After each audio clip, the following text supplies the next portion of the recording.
Bonjour les parents, bonjour à tous. Dans cette vidéo, on va discuter pourquoi il y a des refus de la part de vos enfants et si vous ne savez pas pourquoi et ni comment faire pour diminuer les refus, cette vidéo elle est pour vous. Dans cette vidéo, je vais vous donner deux techniques très efficaces et très faciles à mettre en place pour gérer les refus de vos enfants. Mais avant de passer à ces deux techniques, il faut bien comprendre pourquoi la source de refus de vos enfants. Écoute bien le parent, il faut que tu saches que les enfants de petit âge, ils vivent dans le présent. Et cette chose magnifique, c'est que nous les adultes, on n'arrive plus à gérer ça. Donc on n'arrive plus à vraiment vivre l'instant présent. Avec notre tête, avec nos pensées, on est dans le meilleur des cas, dans le futur. Car on a des différents projets à faire, à réaliser et on pense toujours à ce qu'on peut faire demain ou dans une semaine, dans un mois ou dans plusieurs années. Et dans le pire des cas, sachez qu'il y a beaucoup d'adultes qui vivent dans leur passé. Ça veut dire qu'ils vivent dans des résidus. Ils ont fait des choses qu'ils n'ont pas trop aimées ou qu'ils n'ont pas arrivé à faire dans le passé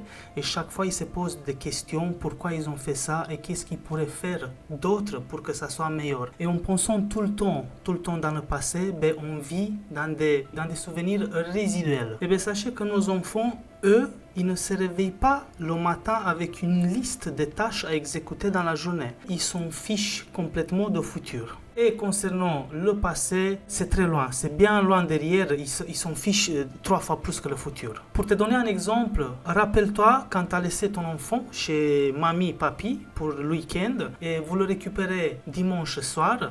Et quand vous arrivez à la maison, vous demandez à votre enfant, alors mon grand, qu'est-ce que tu as fait chez mamie, papi ce week-end? Et ton enfant, il va te dire toujours en train de réfléchir. Il essaie de se rappeler. Tu n'auras pas de réponse concrète parce que dans sa tête, c'est vague ce qui s'est passé durant le week-end chez mamie, papi parce qu'il ne s'est pas soucié du passé et ni du futur. Lui, il a vécu le moment présent. Et maintenant, papa, maman, que tu as compris qu'en fait, ton enfant, il vit dans le présent, tu commences à comprendre pourquoi tu as des refus. Maintenant, je te donne un exemple. Ton enfant, il est dans le parc. Il s'amuse, il vit le présent. Et toi, tu dois rentrer à la maison. Et d'un coup, tu dis à ton enfant, ok chérie, on rentre à la maison maintenant. Non, je ne veux pas à la maison. Kevin. Non. Kevin, on rentre à la maison maintenant. Non.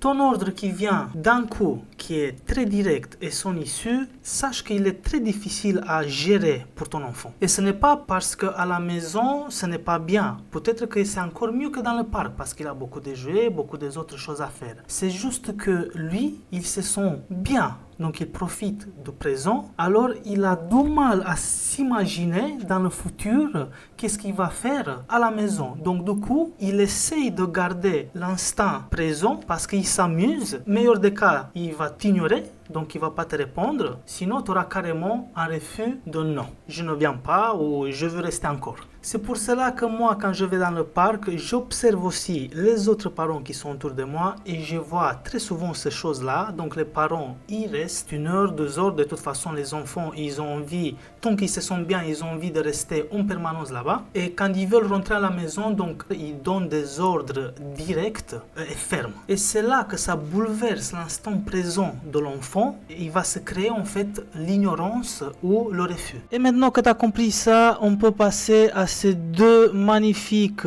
techniques qui sont très efficaces pour tes enfants. Et crois-moi, ça marche. Première technique, c'est la planification en amont. Pour gérer le besoin d'autonomie et de contrôle de votre enfant, il est essentiel d'anticiper les refus en planifiant à l'avance. La planification en amont consiste à aider ton enfant à s'imaginer le futur en lui racontant ce qui va se passer. Pour cela, décris-lui de manière claire les grandes étapes de la journée dès le matin. Papa va te ramener à l'école, là tu vas t'amuser avec les enfants, etc. Maman va te récupérer après l'école parce qu'elle finira plus tôt le travail. Après, il va aller avec papa dans le parc pendant 1 heure. Il va accompagner maman pour faire les courses. Vous allez rentrer à la maison, vous allez préparer à manger. Pendant ce temps, lui, il va faire les devoirs. Vous allez jouer encore un peu avec votre jeu préféré. Et puis, vous allez vous préparer pour dormir.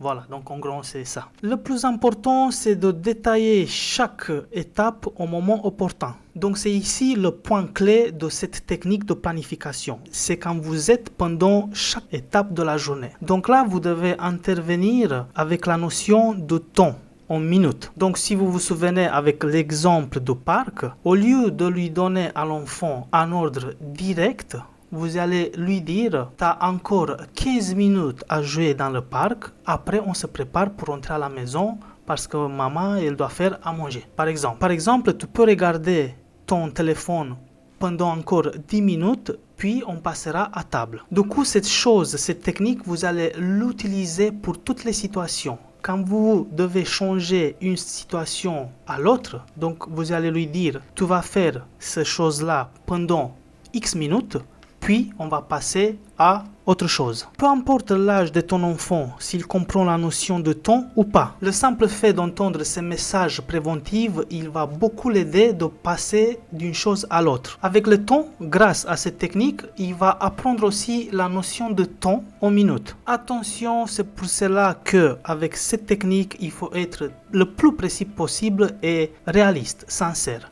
Il ne faut pas bien sûr rester scotché à votre montre, donc vous n'allez pas mettre le chrono pour que ça soit pile poil 10 minutes ou 15 minutes, mais soyez le plus réaliste possible et que ça soit dans ce temps-là. Donc si vous dites 15 minutes, c'est 15 minutes. Si vous dites 10 minutes, 10 minutes. Si vous allez lui dire 10 minutes et puis à chaque fois vous rentrez après 30 minutes parce que vous parlez avec votre copine ou votre poteau, du coup vous allez fausser cet apprentissage des notions de temps, des notions des minutes. Faites toujours un rappel à 5 minutes. Donc si vous avez dit 30 minutes, 20 minutes, à 5 minutes vous allez faire un petit rappel à votre enfant, donc il lui reste 5 minutes, puis vous allez rentrer à la maison ou changer de situation. Du coup, mettez en place cette technique et vous allez voir, vous allez beaucoup diminuer les refus de votre enfant et puis vous aurez une meilleure compréhension. Et maintenant, je vais vous expliquer pourquoi cette technique elle est efficace. Tout simplement, vous allez mettre votre enfant dans une situation d'équilibre entre oui et non. Il ne pourra pas dire non parce qu'il y a un message de changement, mais ça ne sera pas de suite, ce n'est pas radical. Et peut-être il ne va pas dire oui non plus parce qu'il sait qu'il y aura quand même un changement.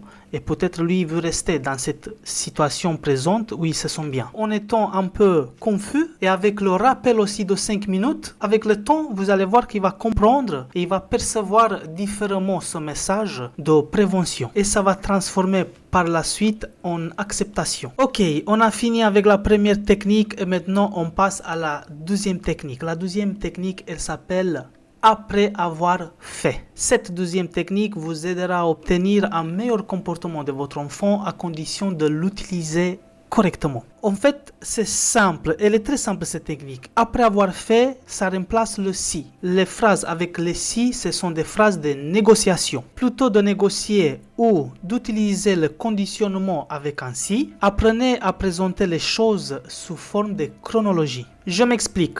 Si, c'est de la négociation. Après avoir fait, c'est de la chronologie par rapport à l'importance des choses. Exemple, papa, je peux regarder sur ma tablette? Bien sûr ma chérie, après avoir fait tes devoirs. Ou, maman, je peux manger ce fruit? Bien sûr mon amour, après avoir te lavé les mains. Ou un autre exemple, papa, peux-tu me raconter une histoire? Bien sûr mon gros, avec plaisir, papa il va te raconter une histoire, mais après avoir nettoyé ta bouche et te brossé tes dents. Pourquoi ça fonctionne? C'est parce que grâce à cette technique, vous n'êtes pas dans une logique de confrontation. Vous enseignez plutôt la séquence des actions à votre enfant. Lui permet d'intégrer qu'une action en amène une autre sans se sentir forcé. Important, on revient un peu en arrière comme une petite conclusion. Les parents apprenaient à éviter les ordres isolés comme par exemple « va te laver les mains ». Cela peut entraîner des refus et parfois une bataille d'autorité. Préférez une phrase comme « après avoir joué dans le parc, tu dois laver les microbes de tes mains ». Si le refus persiste, associez-le à quelque chose qu'il aime. Par exemple, quand tes mains seront propres, on pourra préparer ensemble ton goûter préféré. Et si le refus persiste encore pour les plus tenaces, je ne sais pas si tous les parents y sont capables de faire, vous n'allez pas mettre en place la table, vous allez attendre. Et du coup, votre enfant, il aura faim il va vous demander « Maman, j'ai faim, qu'est-ce qu'on mange ?» Et vous allez lui dire « Tu vas rien manger jusqu'à quand tes mains ne seront pas propres. » Et vous allez voir que le message va passer comme dans le beurre, même pour les plus coriaces, et ils vont y aller de eux-mêmes pour se laver les mains. Et je reviens encore une fois, car par la répétition on apprend. Pour obtenir la coopération de votre enfant, rappelez-vous de cette règle simple. Pour que quelque chose se passe, il doit se passer quelque chose avant ou après. Donc vous devez corréler une chose à une autre. Et grâce à ces deux techniques, planifier en amont et après avoir fait, vous favorisez une meilleure compréhension et un comportement plus coopératif, sans devoir recourir à des conflits inutiles.